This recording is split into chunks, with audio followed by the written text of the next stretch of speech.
Hello everybody, welcome to Tulsi classes. आज हमारा जो टॉपिक है फिजिक्स एंड मैथमेटिक्स वो हम लोग कवर करेंगे। पिछले जो वीडियोस है उसमें आपका डायमेंशनल एनालिसिस कवर हो चुका है एंड आपका जो भी 3 तरह के एप्लीकेशन लिमिटेशंस थे वो सारे हो चुके हैं। और चैनल को सब्सक्राइब करेंगे तो ऐसे ही आप लोग को मिलते जाएंगे जो भी प्लेलिस्ट है। आपका प्लेलिस्ट भी बना हुआ है इसमें, ठीक है, प्लेलिस्ट बन चुका है तो आप वो देख सकते हैं। आज जो हमारा टॉपिक है जो हम पढ़ने जा रहे हैं वो है physics and mathematics. Physics and mathematics. Physics, देखिए फिजिक्स को सॉल्व करने के लिए आपको मैथमेटिक्स तो चाहिए ही होगा। बिना मैथ्स का फिजिक्स नहीं सॉल्व कर पाएंगे, क्योंकि आप लोग एक कहावत सुने होंगे या ना जानते तो वो भी मैं लिख देता हूँ। ये काफ़ी मतलब एंटरटेन आप लोग करेगा। फिजिक्स इज द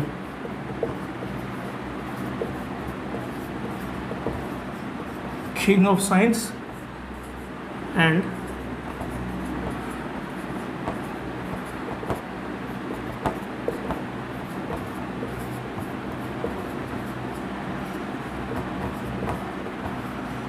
ये जो भी साइंस के स्टूडेंट उन लोगों से पूछे उन लोगों को मालूम होगा कि physics is called the king of science and mathematics is called the queen of science.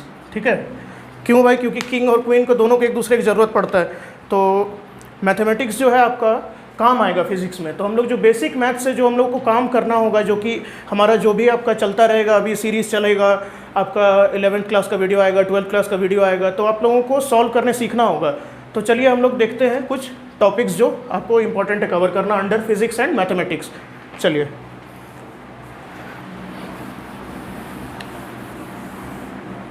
पहला जो टॉपिक आता है आप लोगों का वो है वेक्टर्स एंड स्केलर्स।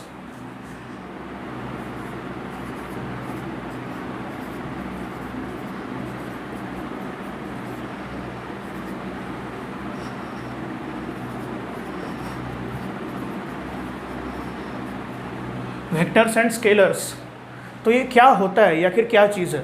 वेक्टर और स्केलर, कोई भी क्वांटिटी को जब आप मेज़र करते हैं तो आपको 2 चीज़ मिलता है उसमें। बेसिकली आप लोग एक ही जानते होंगे। जैसे सपोज़ मैं कहूँगा, मैं घर से, आप मान लीजिए कि गया हूँ ऑफिस गया अपना, तो कितने दूर गया? आप कहेंगे 5 किलोमीटर गया। ठीक है भाई, चलो 5 किलोमीटर गया। आप कहेंगे कि मैं किसी भी चीज़ को, आप देखिए आपने इतना फोर्स लगाया, जैसे 5 न्यूटन फोर्स लगाए कोई बॉक्स पे, तो 5 न्यूटन फोर्स तो लगाए, पर उसका मतलब ये होता है आपका, क्या करते हैं, वेक्टर होता है। वो क्यों होता है? बिकॉज वेक्टर्स हैव, दोनों चीज़ होते हैं उसमें, डायरेक्शन एंड मैग्नीट्यूड। मतलब उसका माप जो होगा, कितना ज़्यादा वो बड़ा है, कितना ज़्यादा फोर्स लगाए या कितना स्पीड से कोई चीज़ चल रहा है, और उसका डायरेक्शन भी होगा। डायरेक्शन होना जरूरी है, तभी वो वेक्टर होगा। बिना डायरेक्शन का फिर वो स्केलर हो जाएगा। और एक पॉइंट आप लोग देखिए, आपका मास जो है वो स्केलर क्वांटिटी। क्यों? क्योंकि मैं कहूँगा 5 kg चीज़ आपके पास पहले से था, इसमें आप जो है कि मान लीजिए 7 kg और ऐड कर दीजिए, तो आप सीधे जानते हैं कि ये 12 kg होगा। कभी ऐसा हुआ है कि 5 किलो और 7 किलो के सामान को आप ऐड कीजिए और वो 14 किलो हो गया, या 5 किलो 7 किलो मिल के मान लीजिए आप देख लीजिए इसके बीच में आ जाएगा 6.5 किलो के? ऐसा नहीं होता है। क्यों? क्योंकि जो चीज़ डायरेक्टली ऐड हो जा रहा है, जिसमें कोई डायरेक्शन नहीं, कोई लॉ नहीं लग रहा है ऐड करने के लिए, वो स्केलर हुआ। इसमें कोई डायरेक्शन नहीं है, मास का कोई डायरेक्शन नहीं होता है, वो बस जस्ट एक क्वांटिटी है। तो उसी तरह आप लोग देखिए, ये स्केलर हो गया, ठीक है, मास स्केलर हो गया। अब स्पीड और वेलोसिटी में डिफरेंस आता है। स्पीड क्या है और वेलोसिटी क्या है? तो स्पीड एक स्केलर क्वांटिटी है और वेलोसिटी एक जो है वेक्टर क्वांटिटी है। वेक्टर क्वांटिटी होगा क्योंकि इसमें डायरेक्शन भी होता है। ठीक है, डायरेक्शन के साथ चलता है वेलोसिटी। मतलब आप कहेंगे कि इतना मीटर पर सेकंड, तो किस डायरेक्शन में जा रहा है वो भी आपको बताना होगा। और जहाँ तक बात रहा स्केलर का, तो उसमें आप जैसे स्पीड, हम कहते हैं कितने स्पीड से हम जा रहे हैं, तो भाई 40 किलोमीटर प्रति घंटा। तो उसमें हम लोग नहीं बोलते हैं कि किस दिशा में जा रहे हैं। जब आप डायरेक्शन भी इंक्लूड करेंगे तो वो वेक्टर क्वांटिटी बन जाएगा और उसका नाम हो जाएगा वेलोसिटी। वेलोसिटी नाम हो जाएगा। इसी तरह डिस्टेंस और डिस्प्लेसमेंट होता है इसी के संदर्भ में। देखिए, डिस्टेंस और एक होता है डिस्प्लेसमेंट।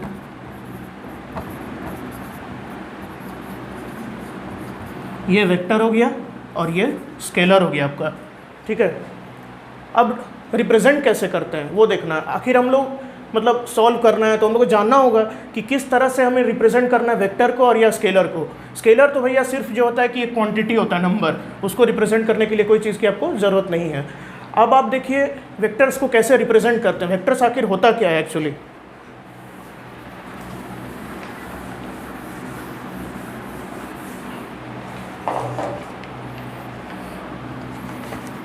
वेक्टर्स को एक एरो से रिप्रेजेंट किया जाता है, ठीक है, एक एरो से। जैसे मैंने एक एरो बनाया ऐसे, इस पे लिखा हुआ है मान लीजिए 3 मीटर पर सेकेंड, तो ये एक वेक्टर है, ये एक वेक्टर है। सपोज इसका नाम देता हूँ मैं वेक्टर ए, सारे चीज़ बताऊँगा, कोई हड़बड़ी नहीं है। 3 मीटर पर सेकेंड यानी कि एक चीज़ कुछ ना कुछ तो है जो 3 मीटर पर सेकेंड के स्पीड में इस डायरेक्शन में जा रही है, तो ये डायरेक्शन हो गया, ये एरो जो है आपका डायरेक्शन बता रहा है, और 3 मीटर पर सेकेंड मैग्नीट्यूड है। अब मैग्नीट्यूड है तो फिर अब मैं आपसे पूछूंगा कि ये क्या हो गया भैया, ये क्या हुआ, ये एक मान लीजिए वेक्टर बी है, तो ये क्या है, तो ये ऐसे देखा जाता है कि इसका लेंथ को अगर आप 3 मीटर मान रहे हैं तो ये आप देख सकते हैं कि एक स्केलिंग यूनिट हो गया, ये 1 मीटर होगा, मतलब रफ स्केल में बता रहा हूँ, ये आपका 1 मीटर होगा, 1 मीटर पर सेकेंड।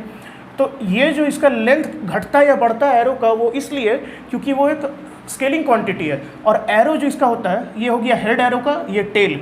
एरो का हेड से पता चलता है मैं किस डायरेक्शन में जा रहा है। अब ये ऐसे भी हो सकता है आपका, ऐसे 8 मीटर पर सेकेंड सपोज, ये चीज़ मतलब डाउनवर्ड डायरेक्शन में जा रहा है, कोई इस डायरेक्शन में जा रहा है, कोई अपवर्ड डायरेक्शन में भी जाता है, 1.5 मीटर पर सेकेंड, ये चीज़ हुआ। तो ये वेक्टर को रिप्रेजेंट करने का तरीका है कि एरो से, एरो का जितना लेंथ हुआ उतना ज़्यादा मैग्नीट्यूड होगा, और जो हेड है उसका, ये जो तीर का जो हेड होता है, ये डायरेक्शन बता रहा है किस तरफ जा रहा है, ठीक है। अब एक एग्जांपल देखिए आप, उससे आपको और क्लियर होगा वेक्टर के बारे में। एग्जांपल ले लीजिए आप, जैसे कि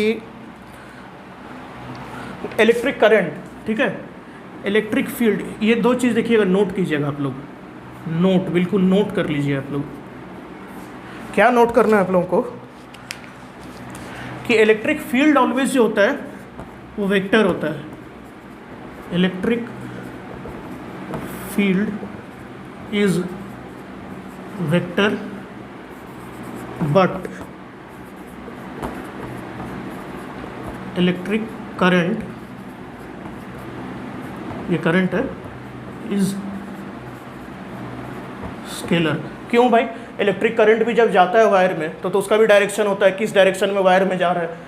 लेकिन इसलिए नहीं किया जाता है क्योंकि ये चीज़ देखा गया आपको कि जब भी आप तार ले लीजिए, मान लीजिए इस तरह से तार ले लिए, इसमें करंट आ रहा है, करंट आ रहा है, करंट आ रहा है, ये अगर 3 एम्पियर है, ये 5 एम्पियर है, ये आपका 8 एम्पियर है, तो ये सीधा सीधी यहाँ पे जो जाएगा ना, 8 और 3 11 और 5 16 एम्पियर आउटपुट हो जाएगा। मतलब इसमें कुछ ऐसा नहीं है कि बस सिंपली ऐड हो जा रहा है, कोई लॉ कुछ नहीं है, नहीं कि ज़्यादा होगा बढ़ेगा घटेगा, वो कुछ नहीं है, बस सीधा सीधी ऐड हो जा रहा है। इसलिए डायरेक्शन होने के बावजूद भी इलेक्ट्रिक करंट को स्केलर कहा गया क्योंकि ये वेक्टर लॉ फॉलो नहीं करता है। और इलेक्ट्रिक फील्ड को वेक्टर बोला गया। इलेक्ट्रिक फील्ड आप लोग बाद में पढ़ेंगे, होता है क्या है, जो मतलब एक इलेक्ट्रॉन और प्रोटॉन के बीच में जैसे इलेक्ट्रिक फील्ड आता है वो सब आप लोग बाद में पढ़ेंगे, लेकिन इलेक्ट्रिक फील्ड वेक्टर क्वांटिटी इतना अभी के लिए जान लीजिए। लेकिन इलेक्ट्रिक करंट इज़ नॉट, वो एक स्केलर क्वांटिटी है, ठीक है।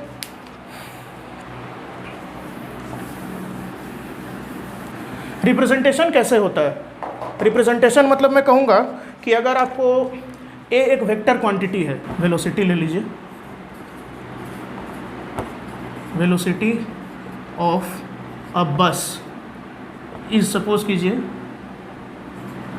ए। अब ये वेलोसिटी है तो ए तो आप लिख नहीं सकते, इसको आपको यहाँ एरो देना होगा, ये एरो ये बता रहा है वेलोसिटी है, ठीक है। वेलोसिटी किस लिए वेक्टर हुआ, इसलिए यहाँ पे एक एरो है। स्पीड तो इसका ए होगा, ए इज स्पीड, ठीक है, ए इसका मैग्नीट्यूड स्पीड हो जाएगा, और डायरेक्शन एरो दे रहा है। अच्छा, बुक्स में क्या होता है आपको कुछ कुछ ऐसे भी मिलेंगे जैसे बोल्ड लेटर में ए लिखा रहेगा, ए इज इन बोल्ड, तो ये भी मतलब ये डिफ्रेंशिएट करता है कि ये आपका जैसे हो गया वेक्टर हो गया, या ये सिंबल रहा तो भी आप मान लीजिए कि वो वेक्टर ही रहता है। सिंपली ये लिखा रहा तो वो स्केलर है। ये दो चीज़ हो गया आपका। और वेक्टर्स और स्केलर्स के एग्जांपल भी देख लीजिए आप, जैसे फोर्स, वेक्टर्स क्या क्या होते हैं, वेक्टर्स, फोर्स हो गया आपका एंड देन एक्सेलरेशन हो गया,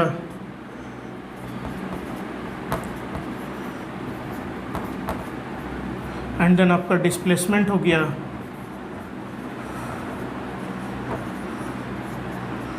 ऐसे बहुत सारी चीज़ है, ठीक है, एक्सेट्रा मैं लिख दे रहा हूँ, आगे आगे आप लोगों को पता चलेगा। एंड स्केलर, स्केलर जैसे आपका मास हो गया, डिस्टेंस, स्पीड, ये सब जो स्केलर है जो कि सिंपली ऐड हो जाए, और फोर्स, एक्सेलरेशन, ये सब में वेक्टर लॉ लगता है। वो पैरेललोग्राम लॉ वेक्टर्स जानने के पहले आप जानिए वेक्टर को और क्लियर करते हैं हम लोग। Position vector, what is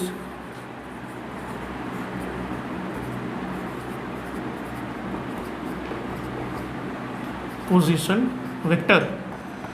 position vector मतलब एक ऐसा वेक्टर जो पोजीशन को डिफाइन कर रहा है, सीधा सा बात है। एक वेक्टर है, पोजीशन वेक्टर नाम है, मतलब पोजीशन को डिफाइन कर रहा है। और एक चीज़ आप लोग जान लीजिए, ये तो सिंपल सा चीज़ आप लोग जानते होंगे। सपोज़ एक आदमी यहाँ खड़ा है, ठीक है, थोड़ा मतलब ये वियर्ड सा डायग्राम है, और एक यहाँ पर हाउस है, इसे थोड़ा बड़ा मैं बना देता हूँ। एक आदमी यहाँ खड़ा है, यहाँ पर एक हाउस है, और एक आदमी यहाँ खड़ा है। बिल्कुल सिंपल सा एग्जांपल। ये क्या कहेगा ये आदमी अगर मेरे तरफ, आपके तरफ यानी कि आपके तरफ फेस करके, तो ये कहेगा मेरे लेफ्ट में हाउस है, ठीक है, हाउस इज इन लेफ्ट। और ये आदमी क्या कहेगा, no, house is in right hand side. अब आपको अगर पूछा जाए कौन सही है कौन गलत है, बोलिए। भैया सही तो दोनों हैं, क्योंकि ये है ही हाउस का इस साइड में, तो इसको लेफ्ट लग रहा है, मेरे लेफ्ट में हाउस है, इसे लग रहा है मेरे राइट में हाउस है। लग रहा है या नहीं लग रहा है इसे? तो पोजीशन जो है रिलेटिव होता है। पोजीशन जानने के पहले आपको जानना होता है सबसे पहले कि जो आदमी जिस पोजीशन बता रहा है, जो आदमी, एक चीज़ है उसका पोजीशन जो आदमी बता रहा है वो खुद किस जगह पे खड़े है, ठीक है, वो खुद किस जगह पे खड़ा है। अगर ये इधर खड़ा है तो इसे लग रहा है भैया नहीं मेरे राइट साइड में, ये बोल रहा है मेरे लेफ्ट साइड में है, तो ये एक ही जगह पे, ये कहीं ऐसा नहीं दो जगह पे नहीं है, घर एक है, एक ही जगह पे है, लेकिन दोनों को अलग अलग लग रहा है। क्यों? इसका पोजीशन अलग है, इसका पोजीशन अलग है। पोजीशन वेक्टर उसे कहते हैं, ठीक है। पोजीशन वेक्टर देखिए एक और चीज़ इसमें,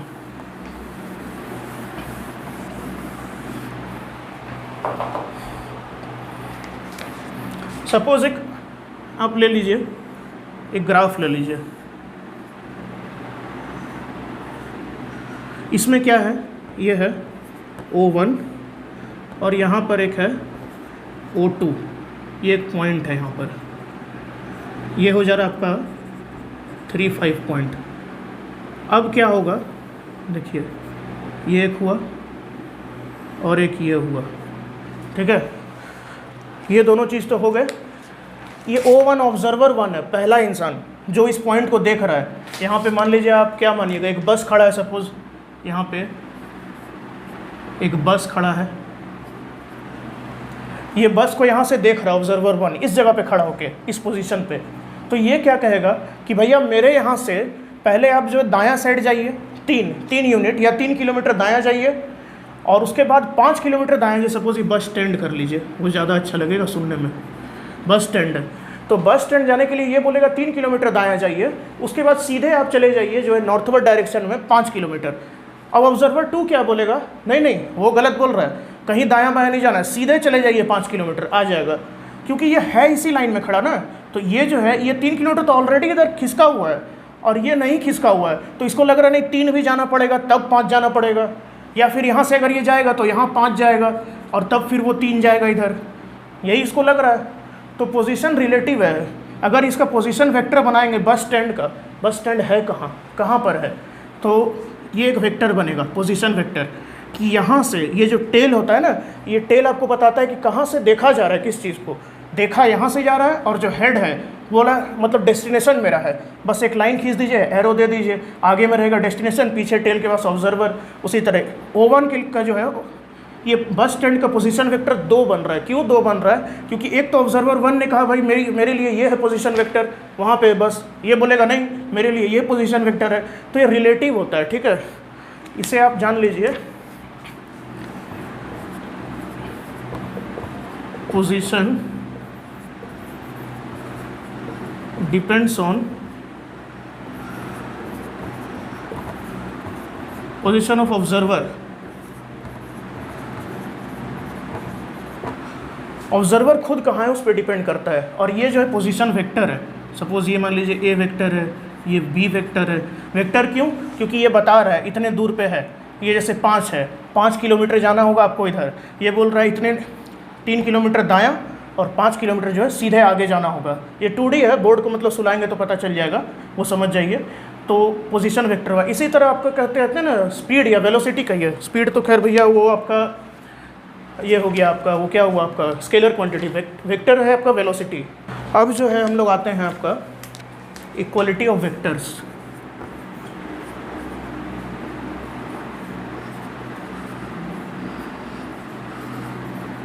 दो वेक्टर्स कब इक्वल होते हैं, मतलब दो वेलोसिटी कब इक्वल होगा? सपोज कीजिए जब उनका मैग्नीट्यूड एंड डायरेक्शन दोनों ही बराबर हो। ये दोनों चीज़ होना चाहिए आपका, ठीक है। डायरेक्शन जिस दिशा में जा रहा है और जितना स्पीड से जा रहा है वो दोनों बराबर होना चाहिए, तब होगा। जैसे सपोज़ कीजिए मैं यहाँ पे कहूँगा दो वेक्टर आपको दिया हुआ है, एक ये दिया हुआ है और एक ये दिया हुआ है, तो क्या ये दोनों इक्वल है? जी हाँ। मैग्नीट्यूड तो इसका भी सपोज़ कीजिए 3 यूनिट्स है, ये भी आपका 3 यूनिट्स है, ये भी 3 यूनिट्स है। लेकिन दोनों 3 यूनिट्स होने के बावजूद इसका डायरेक्शन अलग है। वेक्टर दो चीज़ पे डिपेंड करता है, मैग्नीट्यूड और डायरेक्शन। तो दोनों चीज़ बराबर होना चाहिए। मैग्नीट्यूड तो बराबर है, डायरेक्शन बराबर नहीं है। या कभी होता है डायरेक्शन बराबर, मैग्नीट्यूड बराबर नहीं है। तो दोनों चीज़ होंगे तभी इक्वलिटी ऑफ वेक्टर्स होगा।